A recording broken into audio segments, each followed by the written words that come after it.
Gold, trusted gold buyers. మీరు తాకట్టు పెట్టిన బంగారాన్ని విడిపించి ఈ రోజు ఉన్న మార్కెట్ ధరకు కొనబడను.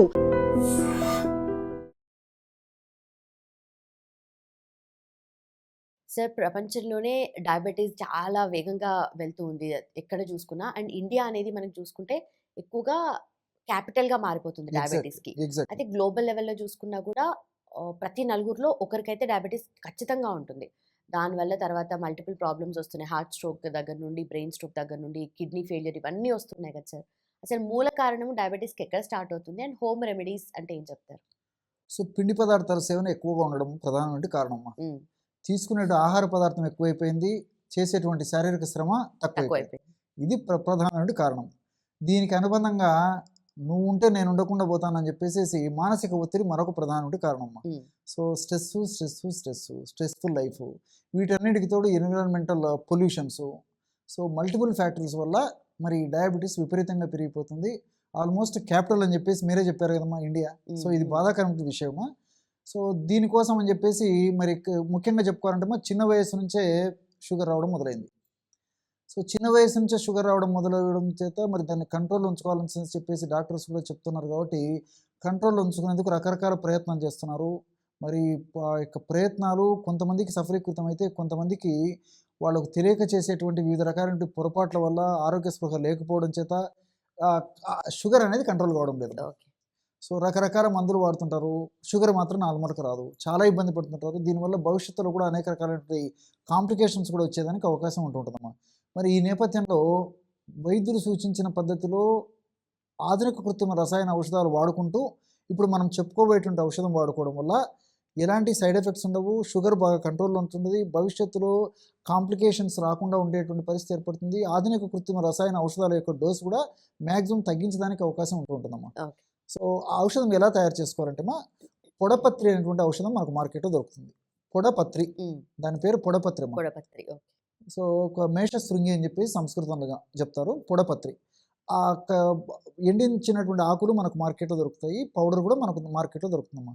పొడపత్రి చూర్ణాన్ని ఒక 50 గ్రాములు తీసుకోవాలి. దీన్ని మధునాశిని చూర్ణం అని చెప్పేసి కూడా అంటారమ్మా. మధునాశిని, సో మధు అంటే చక్కెర, నాశిని అంటే నాశనం చేయడం. చక్కెరను నాశనం చేసేటువంటి అద్భుతమైన శక్తి ఇందులో ఉండడం చేత ఆ పేరు వచ్చిందమ్మా. ఎగ్జాక్ట్లీ. సో ఆ మధునాశిని అంటే ఒక ఆ యొక్క ఆకు కానీ పొడి కానీ నోట్లో వేసుకుంటే కొద్దిసేపటి వరకు మనం లడ్డు నోట్లో వేసుకొని చప్పరించి నమిలిన కానీ మనకు ఆ రుచి తెలియదమ్మా. ఆ టేస్ట్ బడ్స్ అంతా ముద్దుబారిపేసి మనకు రుచి కూడా తెలియదమ్మా. అంత అద్భుతంగా దీని యొక్క ఫలితం కనిపిస్తుంది. మధునాశిని అనేటువంటి పేరు ఉందన్నమాట. ఈ యొక్క పొడపత్రి అని మనం తెలుగులో చెప్పుకోబోయేటువంటి యొక్క మధునాశిని యొక్క చూర్ణాన్ని ఒక 50 గ్రాములు తీసుకోవాలి. రెండవ పదార్థంగా నేరేడు విత్తనాల యొక్క చూర్ణం ఒక 50 గ్రాములు తీసుకోవాలమ్మా. ఇది కూడా మనకు మార్కెట్లో దొరుకుతుందమ్మా. సీజన్లో అయితే మనం సేకరించుకొని తయారు చేసుకోవచ్చు, లేని పక్షంలో నేరేడు విత్తనాలు దొరుకుతాయి. విత్తనాల యొక్క చూర్ణం కూడా మనకు మార్కెట్లో దొరుకుతుంది. నేరేడు విత్తనాల యొక్క చూర్ణం ఒక 50 గ్రాములు తీసుకోవాలి. అట్లే మన ఇంట్లో ఉన్నటువంటి ఈ మెంతులను కాస్త వేయించేసేసి చూర్ణంలాగా తయారు చేసుకుని ఒక 50 గ్రాముల మెంతుల చూర్ణము, స్వచ్ఛమైనటువంటి పసుపు చూర్ణం, అంటే పసుపు కొమ్ములు దంచి తయారు చేసుకున్నటువంటి చూర్ణం కానీ అలాంటి చూర్ణం దొరికేట్లయితే మార్కెట్ నుంచి కూడా తెచ్చుకోవచ్చు. పసుపు చూర్ణం ఒక 50 గ్రాములు. ఈ 4 పదార్థాలు ఒక్కొక్కటి 50 గ్రాముల చొప్పున కలుపుకోవడం వల్ల 200 గ్రాముల ఔషధం రెడీ అయిపోతుంది. పొడపత్రి, నేరేడు, మెంతులు, పసుపు. సో ఈ 200 గ్రాముల ఔషధము 40 రోజులకు వస్తుందమ్మా. మీకు మెజర్మెంట్స్ కూడా క్యాలిక్యులేషన్ కూడా చెప్తున్నాను.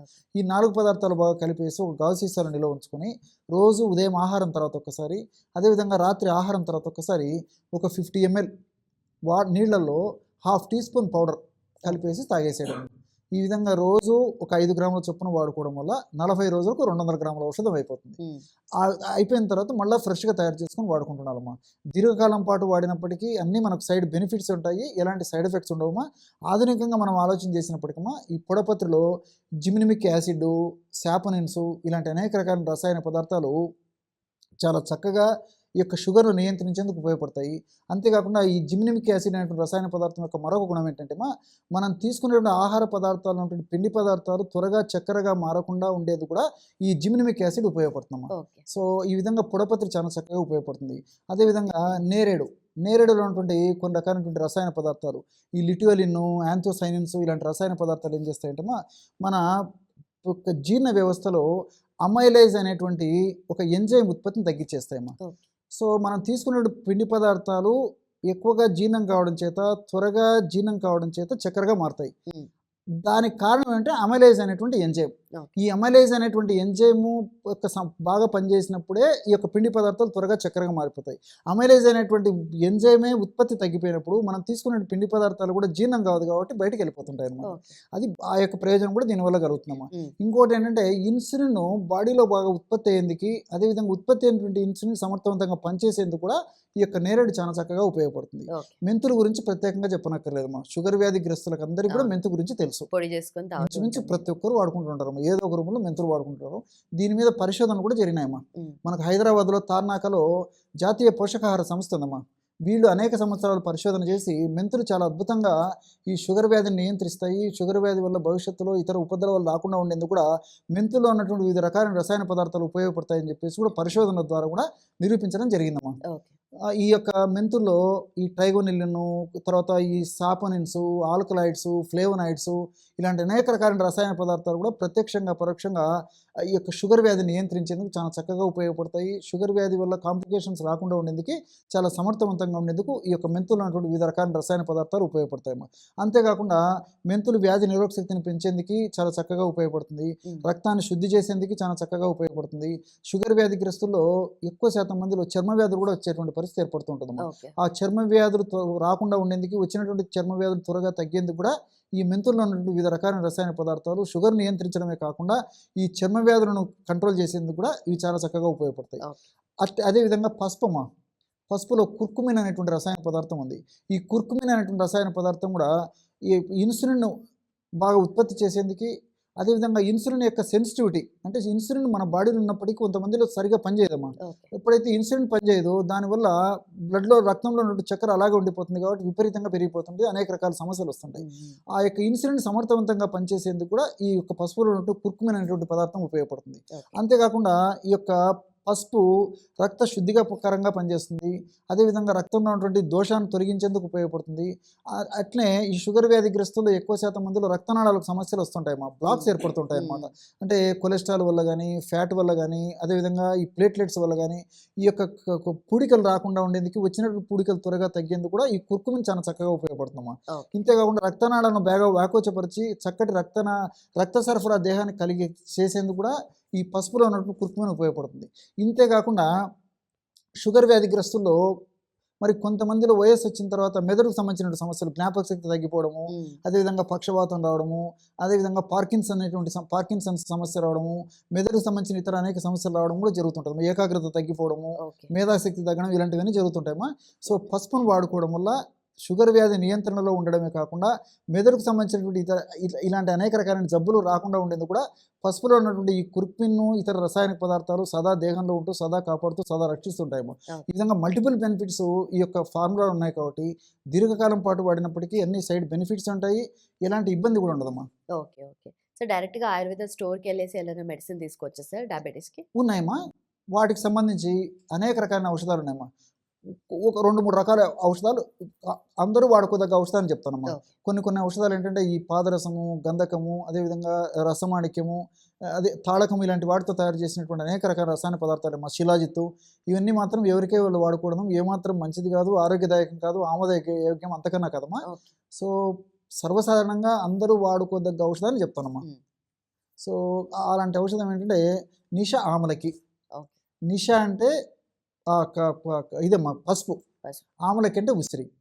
సో 2 పదార్థాలు కలిపి మనకు చూర్ణ రూపంలో మనకు మార్కెట్లో దొరుకుతుంది, మాత్రల రూపంలో మనకు మార్కెట్లో దొరుకుతాయమ్మా. సో చూర్ణ రూపంలో మనకు మార్కెట్లో దొరికే తెచ్చుకున్నట్లయితే 1/2 చెంచా నుంచి 1 చెంచా వరకు, 1/2 టీ స్పూన్ నుంచి 1 టీ స్పూన్ వరకు పౌడర్ని తీసుకొని ఒక 100 ml వాటర్లో కలిపి తీసుకోవాలమ్మా. ఆహారం తర్వాత ఉదయం ఒకసారి, రాత్రి ఒకసారి. నిషా ఆమలకి ఆ యొక్క పౌడర్ పేరు. నిషా అంటే పసుపు, ఆమలకి అంటే ఉసిరిక. సో ట్యాబ్లెట్ రూపంలో దొరికేట్లయితే చిన్న ట్యాబ్లెట్స్ అయితే రోజు ఉదయం ఒక 3, రాత్రి ఒక 3 ఆహారం తర్వాత తీసుకోవాలి. పెద్ద ట్యాబ్లెట్స్ అయితే ఉదయం 2, రాత్రి 2 ఆహారం తర్వాత మింగేసి నీళ్ళు తాగితే సరిపోతుందమ్మా. సో ఈ నిషామలకి ట్యాబ్లెట్స్ కూడా ఈ 2 పదార్థాలు ఉంటాయి కాబట్టి చూర్ణ రూపంలో దొరికితే చూర్ణం తీసుకోవచ్చు, లేకపోతే ఈ పద్ధతిలో తీసుకోవచ్చు అమ్మా. అలా కాకుండా మరొక పదార్థం కూడా కిరాతారిష్ట అని చెప్పేసి మరొక ఔషధం కూడా దొరుకుతుందమ్మా. కిరాత అంటే నేలవేమమ్మా. ఇది కాస్త చేదుగా ఉంటుందమ్మా, లిక్విడ్. సో మరి షుగర్ తగ్గితే చాలని చెప్పేసి చాలామంది అనుకుంటుంటారు, కాబట్టి ఇలాంటి చేదున్నా కానీ లెక్క పెట్టరమ్మా. నేను గమనిస్తుంటాను కదా ప్రాక్టీస్లో. సో బాగా తగ్గిపోతే చాలు సార్ అని చెప్పి చెప్తుంటారు. సో ఆ కిరాతారిస్ట్ అనేటువంటి ఔషధం కూడా మనకు మార్కెట్లో దొరుకుతుందమ్మా. నీలవేము అనేటువంటి ఔషధంతో తయారు చేస్తారు, ఒక మొక్కను ఉపయోగించి. ఆ కిరాతారిస్ట్ అనేటువంటి ఔషధాన్ని 10 ml లిక్విడ్ 10 ml వాటర్ కలిపేసి ఆహారం తర్వాత ఉదయం ఒకసారి, ఒక 5-10 నిమిషాల తర్వాత, రాత్రిపూట కూడా ఆహారం తర్వాత మరొకసారి ఈ యొక్క ఔషధాన్ని సేవించడం వల్ల కూడా చాలా చక్కటి ఫలితాలు కలుగుతాయమ్మా. ఇలా చాలా చాలా ఔషధాలు ఉన్నాయమ్మా. మరి సర్వసాధారణంగా అందరూ వాడుకోదగ్గ ఇతర అనేక రకాల ఔషధాలు కూడా ఉన్నాయి.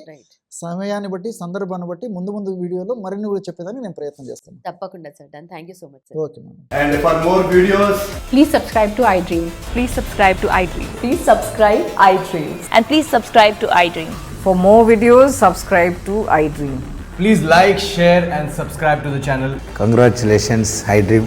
Subscribe to iDream. Subscribe to iDream. So subscribe to iDream Media. iDream ki iDream team andarki huge congratulations. Please subscribe iDream Media. Please subscribe to iDream. Subscribe iDream. Please subscribe to iDream. iDream అంటే నా కళల channel subscribe చేసుకున్న నోరు తిరుగుతలేదు, మీరైతే గంట గుర్తు కొట్టండి. For more such videos, please subscribe to iDream.